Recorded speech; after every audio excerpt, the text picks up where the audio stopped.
오늘 하나님께서 우리에게 주시는 말씀 함께 봉독하겠습니다. 시편 32편 1절에서 11절까지의 말씀입니다. 시편 32편 1절에서 11절까지의 말씀입니다. 아이워십 139쪽에 있습니다. 이것은 하나님의 말씀입니다. 허물의 사함을 받고 자신의 죄가 가려진 자는 복이 있도다. 마음에 간사함이 없고 여호와께 정죄를 당하지 아니하는 자는 복이 있도다. 내가 입을 열지 아니할 때에 종일 신음함으로 내 뼈가 쇠하였도다. 주의 손이 주야로 나를 누르시오니 내 진액이 빠져서 여름 가뭄에 마름같이 되었나이다. 내가 이르기를 내 허물을 여호와께 자복하리라 하고 주께 내 죄를 아뢰고 내 죄악을 숨기지 아니하였더니 곧 주께서 내 죄악을 사하셨나이다. 이로 말미암아 모든 경건한 자는 주를 만날 기회를 얻어서 주께 기도할지라도 진실로 홍수가 범람할지라도 그에게 미치지 못하리이다. 주는 나의 은신처이오니 환난에서 나를 보호하시고 구원의 노래로 나를 두르시리이다. 내가 내 갈 길을 가르쳐 보이고 너를 주목하여 훈계하리로다. 너희는 무지한 말이나 누새같이 되지 말지어다. 그것들은 제갈과 굴레로 단속하지 아니하면 너희에게 가까이 가지 아니하리로다.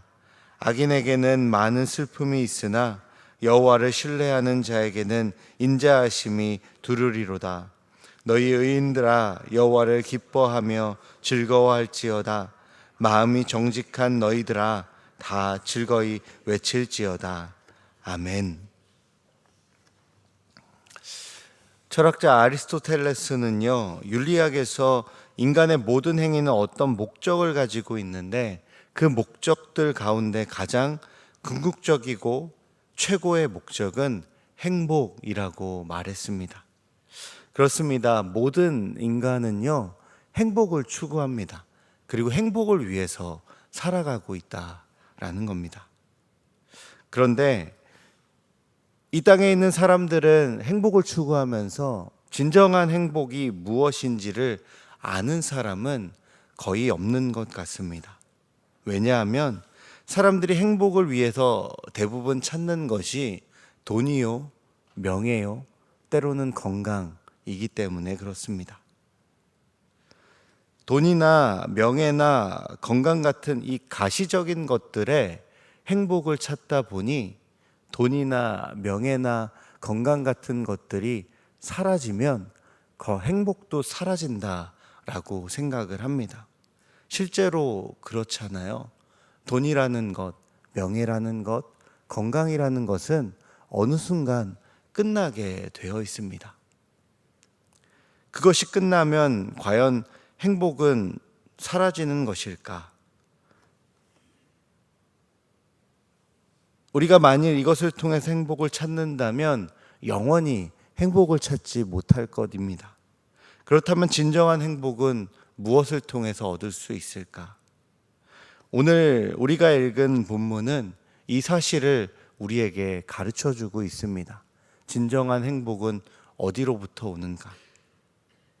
오늘 시편 말씀은요, 전통적으로 7개의 참회 시편 중에 두 번째에 해당하는 시편입니다. 죄를 고백하며 회개하는 다윗의 기도가 오늘 본문이라는 겁니다. 그런데 오늘 본문은 단지 회개 기도만을 우리에게 말해주고 있지 않습니다. 회개 기도를 통해 알아야 하는 중요한 사실, 회개 기도를 통해 배워야 하는 중요한 교훈을 담고 있습니다. 오늘 본문 시편 표제어를 보시면 다윗의 마스길이라고 적혀 있습니다. 이 마스길이라는 단어는 지혜, 교훈, 가르침이라는 의미가 있습니다.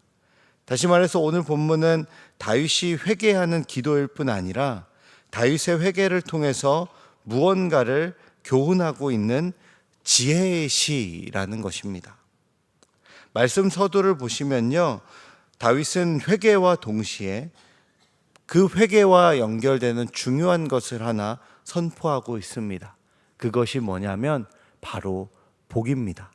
복있도다 라는 선포입니다. 이 복, 아쉬레라고 하는 것이 성경에서 말하는 아주 근원적인 인간이 붙잡아야 하고 인간이 쫓아다니는 그 행복, 그 복을 말하고 있습니다. 다시 말해서 오늘 본문은요, 여호와께 회개하며 용서를 받는 것이 인간이 얻어야 하는 가장 근원적인, 그리고 인간이 추구해야 되는 최고의 복이다 라는 사실을 우리에게 말해주고 있다는 겁니다. 오늘 본문 1절과 2절의 말씀을 우리 함께 읽어보겠습니다. 1절과 2절입니다. 허물의 사함을 받고 자신의 죄가 가려진 자는 복이 있도다. 마음에 간사함이 없고 여호와께 정죄를 당하지 아니하는 자는 복이 있도다. 아멘. 다윗은 죄사함을 세 가지 형태로 묘사하고 있습니다. 허물의 사함을 얻었다. 이 말은요, 하나님과의 계약을 깬 것이 해결되었다라는 겁니다. 인간의 최초의 죄악이 하나님과 약속을 깨뜨린 것이잖아요. 하나님께서 먹지 말라 했던 그 열매를 따먹은 것, 그 약속한 것을 깨뜨린 것이 인간의 죄인데 그것을 해결해 주었다라고 하는 것이죠. 그리고 죄가 가려졌다라고 표현합니다. 이 죄가 가려졌다라는 것은요, 하나님께서 다시 그 죄를 묻지 않도록 덮어두셨다라는 겁니다. 그리고 여호와께 정죄를 당하지 않는다라는 표현도 나옵니다. 이것은요, 법정에서 유죄 판결, 곧 책임 추궁을 받지 않게 되었다라는 것을 의미하는 겁니다. 다윗은 이렇게 죄의 문제에 대해서 해결받았습니다. 이렇게 죄의 문제에 대해서 해결받은 것이 바로 복이다라고 선언하는 겁니다. 그렇다면 이런 죄의 문제를 해결받는 사람들은 어떤 사람일까요? 2절의 말씀을 보면 마음에 간사함이 없는 사람, 곧 속이는 마음이 없는 사람, 이 사람이 바로 허물의 사함을 받고 죄가 가려졌고 여호와께 정죄를 당하지 않았다라고 말합니다. 죄사함이라고 하는 것은요, 하나님만이 하실 수 있고 하나님으로부터만 오는 일방적인 은혜입니다. 그러나 그 은혜를 받는 전제가 있습니다. 뭐냐 하면 하나님 앞에서 자기 죄를 숨기지 않는 진실함입니다. 2절 말씀은 이것을 말하고 있는 겁니다. 하나님께 죄를 인정하고 자복하는 일, 곧 회개해야 한다라는 거죠. 만약 죄를 인정하고 자복하며 회개하지 않는다면 어떻게 될까요? 다윗은요, 죄 앞에서 침묵했었습니다. 그래서 어떻게 되었냐 하면 3절과 4절의 말씀에 자신이 당한 어려움을 이렇게 묘사합니다. 오늘 본문 3절과 4절 함께 읽어보겠습니다.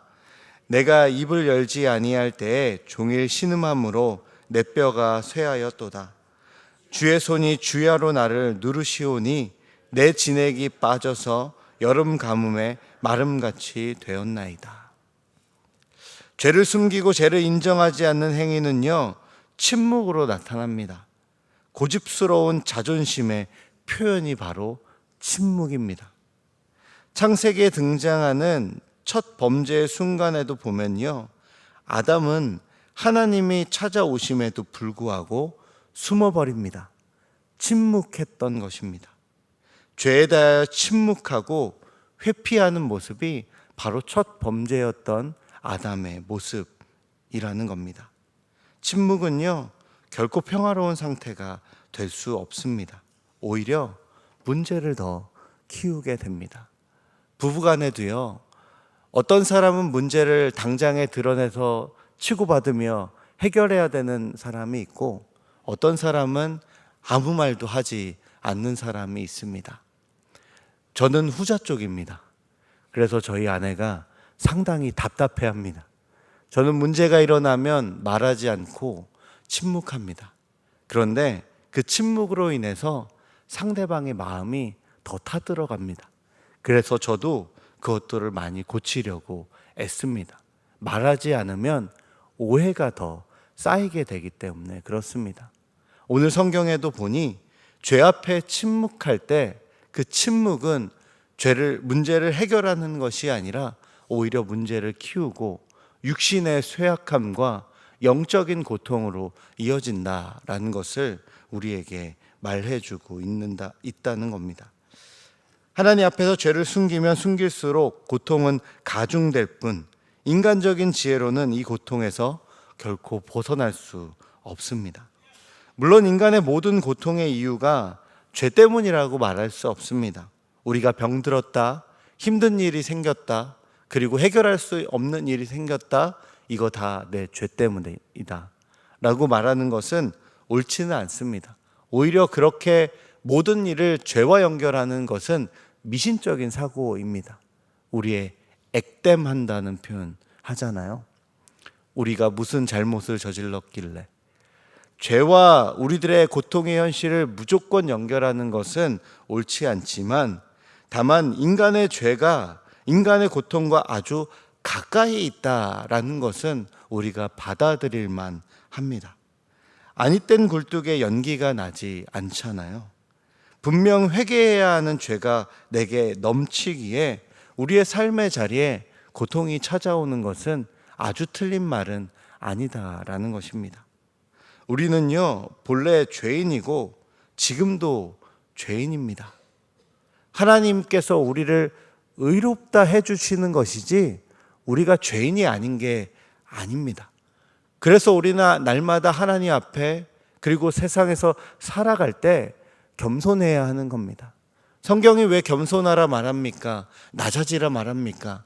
우리는 본래 그렇게 인정받을 자격이 없는, 의인이라고 부를 만한 자격이 없는 죄인이기 때문에 그렇습니다. 그 정체성을 잊어버리고 의인이라 나 스스로가 착각하니 우리들의 삶의 자리에 좌충우돌 문제들이 일어날 수밖에 없는 것이죠. 우리는요, 여전히 죄인이지만 죄 없다 여겨집니다. 이것이 그리스도를 구주로 영접한 사람들이 경험하는 은혜인 것이죠. 다윗은요, 우리아의 아내를 취하고 우리아를 전쟁통에 내몰아 죽게 했습니다. 간음과 살인을 저지른 것입니다. 그러나 다윗은 침묵했습니다. 그래서 그에게는 도저히 경험할 수 없는 고통의 일을 경험하게 되었습니다. 이제 다윗이 무엇을 해야 하겠습니까? 회개하는 일입니다. 자신의 죄를 인정하고 자복해야 한다라는 것입니다. 인생의 모든 것을 포기하고 싶은 고통 속에서 여호와께 돌아가는 것 말고는 다른 길이 없습니다. 다행히도 다윗은 이러한 영육의 고통 속에서 침묵을 깨고 여호와께 죄를 고백합니다. 그래서 오늘 5절 후반부를 보시면 주님 앞에 그렇게 죄를 고백했더니 이런 고백까지 도달하는 겁니다. 주께서 죄악을 사하셨나이다. 성 어거스틴은요, 고백록에서 이렇게 기도했습니다. 주님, 우리 마음은 주님 안에서 안식을 찾을 때까지 불안합니다. 우리 마음은 주님 안에서 안식을 찾을 때까지 불안합니다. 다윗은 뼈가 상하고 지내기 마르는 고통 속에서 죄를 숨김으로써 하나님과 멀어져 있었습니다. 이 모습이 바로 인간 마음의 불안을 상징하고 있는 겁니다. 진정한 안식은 오직 하나님 안에서만 찾을 수 있는 법입니다. 그렇기에 주께로 돌아가는 것, 회개만이 참된 안식이요 참된 행복을 얻는 유일한 길이 되는 것입니다. 다윗은 이것을 깨달은 것입니다. 다윗은 이처럼 죄사함의 은혜를 체험했기에 6절부터 11절의 말씀을 통해서 모든 경건한 자에게 기도와 회개를 권면하고 있습니다. 죄로부터 돌이켜 주께로 나아가는 것이 우리 인생들의 진정한 복이다라고 교훈을 하고 있는 것이죠. 이를 통해서 누리는 은혜가 무엇입니까? 우리의 은신처가 되시는 주님을 만나게 되고 지혜로운 삶의 길을 깨닫게 되는 겁니다. 이것이 바로 모든 인간이 근원적으로 원하는 복의 내용 아니겠습니까? 전능하신 하나님의 보호와 그 하나님께서 가르쳐 주시는 새로운 삶의 길, 삶의 목적, 그것이 우리가 누릴 수 있는 진정한 복. 이 복은 죄사함 그리고 회개를 통해서 얻을 수 있다라는 겁니다. 사랑하는 여러분, 회개하는 것은 당장의 고통을 한두 가지 제거하는 그런 기도가 아닙니다. 문제 하나 두 개를 해결하는 것이 아니다라는 겁니다. 회개는 인간이 추구하는 복에 도달하는 과정입니다. 그렇다면 회개란 무엇이겠습니까? 신약 성경에서 회개는요, 그리스어로 메타노이아라고 합니다. 이 단어는 단순한 후회가 아니라 마음과 삶의 방향을 하나님께로 완전히 돌이키는 전적인 헌신을 의미하는 겁니다. 우리가 회개한다는 것은 바로 이것입니다. 하나님께 방향을 돌이키는 순간 하나님의 용서와 사랑은 우리를 향해 돌진해 오는 것입니다. 사랑하는 여러분, 다윗의 회개와 용서받은 복을 묵상하며 하나님 앞에서 돌이켜야 할 부분을 이 시간 주저 말고 회개합시다. 오늘이 그리고 지금이 바로 은혜 받을 만한 때요, 구원의 날인 줄로 믿습니다. 우리는 말이나 노새처럼 재갈과 굴레로 마지못해 순종하며 회개하는 무지한 짐승이 아닙니다. 그렇기에 하나님은 인격적으로 우리를 바라보며 우리의 회개를 기다리며 기다리십니다. 하나님 앞에 침묵하고 있는 나의 죄는 무엇입니까? 하나님을 향하여 무엇을 구하기 전에 내려놓아야 할 나의 죄를 다 내려놓읍시다. 죄가 더한 곳에 은혜가 넘친다 하였습니다. 참된 회개가 일어나면 주님의 은혜는 더욱 강렬해지는 것입니다. 회개는 고백에서 시작되어 용서를 얻고 순종으로 완성되는 영적인 여정인 것입니다.